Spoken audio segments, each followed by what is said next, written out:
could not hold down a job. He had worked at various times as a carpenter and insurance salesman. He also owned a grocery store for a short time, but eventually sold the business and moved the family to a 155-acre farm in Plainfield, Wisconsin. He had so much opportunity there with that acreage. Oh, I know. And squandered it. Augusta would take advantage of being isolated, many times turning away outsiders who could influence her sons for evil, in her mind. There it is. Yeah. Gein was only allowed to leave the farm to go to school. Back on the farm, he did chores. On April 1st, 1940, Gein's father passed away from heart failure caused by alcoholism, and the boys would take odd jobs around town to help cover the expenses. Residents of the community generally regarded Henry and Ed as reliable and honest. Ed would also take babysitting jobs for his neighbors, stating he related more to children than to adults. Red flag. Yeah, right. I'm just going to start pointing out the red flags. I'm just going to drop a... Yep. Okay, go ahead. Drop a little soundbite. Red flag. Yep. Henry eventually started dating a woman and planned to move off the farm and in with her. Mommy Dearest didn't like that. But he was worried about his brother's attachment to his mother, often talking bad about her to convince Ed to leave as well. On May 16th, 1944, a fire broke out on the property and it got out of control. The fire department came out, and once it was extinguished, Ed reported his brother missing, who was later found dead.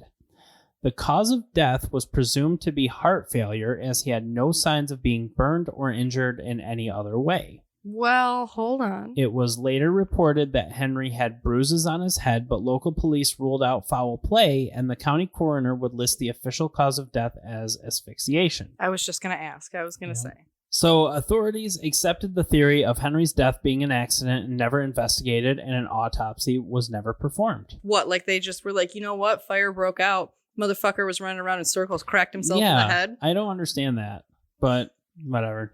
What's our saying? Old-timey people are old-timey stupid. There you go. Actually, that's semi-adjacent, people getting hit in the head. One time my dad was hiding Christmas presents in the basement, and you know how there's stairs for the upstairs? I already know where this is going. I've cracked my head on that so many fucking times. Bitch heard my mom pull into the fucking driveway and was running up it. Didn't duck or anything, and fucking square right in the forehead. Saw stars, almost fell backwards down the fucking stairs, and he's like, holy fucking shit. My dad never hid Christmas presents in the basement ever fucking again. A man by the name of George Arndt, who studied the case years later, would speculate that this was the Cain and Abel aspect of the case. Ooh. Mm-hmm. I really like that he used Cain and Abel. Yep. Like, just because of Mommy's religiousness. Yeah. Shortly after Henry's death, Augusta suffered from a stroke which paralyzed her, and Ed devoted himself to taking care of her. Mm. One day in 1945, Ed and his mother went to a nearby farm to purchase straw, where they witnessed a man beating a dog. When the man's wife came out to try to stop him, Augusta seemed to be more upset by the woman's presence than the beating of the animal. Red flag. That man's name was Smith, and Augusta would refer to the woman as Smith's harlot. What a bitch! Yeah, she was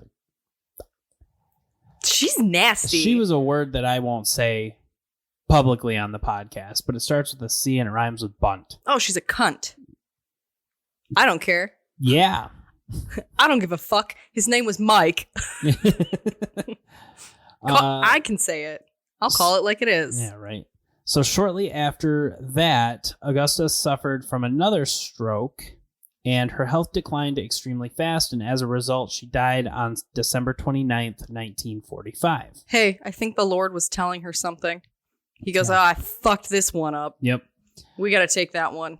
We're not even going to bring it home. Ship it off. Yeah. Ship it off down south. Gein held on to the farm as long as he could, supporting himself by doing odd jobs around town, but would eventually sell an 80-acre parcel of the land. I'll buy it. I'm just kidding.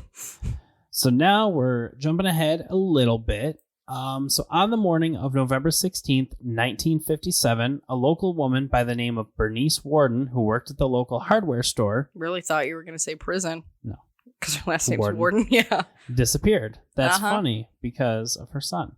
A resident of Plainfield reported to police that they saw the delivery truck leave the building around 9:30 a.m. Bernice's son, Sheriff Frank Warden, entered the store around 5 p.m. and noticed the cash register was open and there were bloodstains on the floor. Yes, there were bloodstains on the carpet, Annie. God damn it. Did you write that in your notes? No, but I just came up with it and I could hear it. I could feel it coming. Did you literally hear me going, there was bloodstains? No. Oh, I just started. I could feel your energy. You could feel Michael Jackson in the room? And no, I just knew you were going to do it. Dick. So he discovered the final receipt written by his mother was for antifreeze. Frank knew it was Gein because he had seen him in the store the evening before his mother disappeared and knew Ed was supposed to return the following morning to purchase antifreeze. That same day, Ed was arrested at a local grocery store and the Waushara County Sheriff's Department immediately searched the Gein farm. During the search, a sheriff's deputy discovered Bernice's body in a woodshed. Reportedly, she was hung upside down by her feet. She was decapitated and her torso was, quote, dressed out like a deer. Hey, did that sound familiar? You just watched it on Dahmer. I was. Were you reading it and shitting your pants? Impressed. Yeah. Because I had already written these, and then I saw that, and I'm like, that is 100% accurate. Mm-hmm. That is fantastic. I mean, it's not, but it was good. To keep to accuracy's sake. Yeah, exactly. She had been shot with a .22 rifle, and all of the mutilations that occurred were done after her death. You know what? I just gotta say, fuck a .22 rifle. Yeah. I can't even take out a goddamn raccoon at point blank range. All right, so now we have quite the list. I mean, I'm seated and sweating. As they searched the house, police found many disturbing items. Those items were whole human bones and fragments, a garbage can made of human skin covering several chair seats. Tea time. I knew what the answer was, but my brain said garbage bag, and I was like, what an impractical fucking thing. No. I'm sorry. They found skulls on his bedposts, several female skulls, some with the tops sawn off, bowls made from human skulls, a corset made out of a female's torso skin, leggings made from human leg skin, masks made from the skin of female head skin, which is where we get Leatherface. A full face mask belonging to a woman named Mary Hogan. Mary's skull in a box. Wait. Never mind. I was going to say, how do we know it's Mary's? But okay. Yeah. Bernice's head in a burlap sack. Bernice's heart in a plastic bag. 9 vulvae in a shoebox. I'm not going to say I was comfortable up till this point. You want me to give you a female circumcision? But as the owner of a vagina, what's the equivalent of like your penis like trying to retreat into your body? As a vagina owner? I don't know. Drying up? I don't know. That's not even, no. I guess you would have had to be moist to begin with. I threw up in my mouth a little. But it gets worse. But I just need you to know that you said that. And the only thing I could think of was Russell Brand. Why would the devil be involved in closing vaginas? Like, but go ahead. I don't know exactly how they determined this, but they found more vulvas of 2 girls believed to be 15 years old. Yeah. A belt made from female nipples, probably the most famous. 4 noses. A pair of lips on the drawstring of a window shade. I am an asshole, and I was going to ask you if they were upstairs or downstairs lips, but just upstairs lips. Yeah. Okay. A lampshade made of human skin. When Ed was questioned, he told the authorities that between 1947 and 1952, he had made as many as 40 nighttime visits to 3 local graveyards to exhume recently buried bodies and claimed he was in a daze-like state. Sounds like insanity before insanity existed as a plea. He also claimed on approximately 30 of those visits, he came out of the daze while in the cemetery, left the grave alone, and returned home empty-handed. He would dig up the graves of middle-aged women who resembled his mother, so again, we have mommy issues, He would take them home and tan their skins. Ed admitted to stealing from 9 graves and even led investigators to the locations. Did you know they used to use urine for tanning? I did not. Sounds welcome. like you're in trouble. Get the fuck out of my house.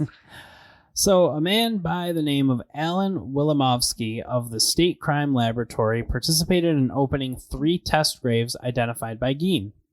The caskets were inside wooden boxes. The top boards ran crossways. The tops of the boxes were about 2 feet below the surface of sandy soil.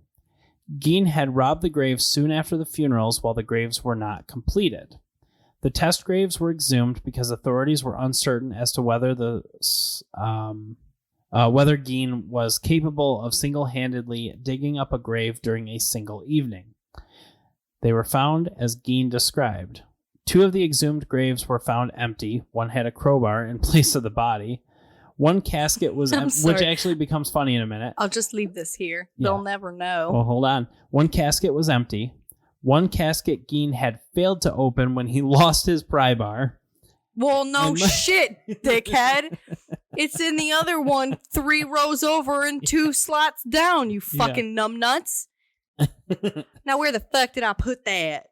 Fucking asshole. Okay. And most of the body was gone from the 3rd grave, yet Gein had returned rings and some body parts. Thus, Gein's confession was largely corroborated. Soon after her death, Ed began making a woman's suit so that he could become his mother. Norman Bates. To literally crawl into her skin. First of all, your mother is an abhorrent bitch. Yeah. Second of all, stop it. Get some help. Yeah. Now, when questioned about it, Ed would deny having sex with the bodies, claiming, quote, they smelled too bad. I bet you they found semen in there, though. Didn't say. Oh, okay. Yeah. I thought that's where you were going with this.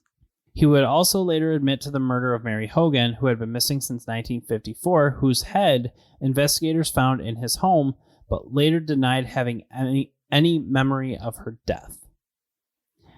During questioning, Waushara County Sheriff Art Schlee reportedly assaulted Gein by banging his head and face into a brick wall. Good. As a result, Gein's initial confession was ruled inadmissible.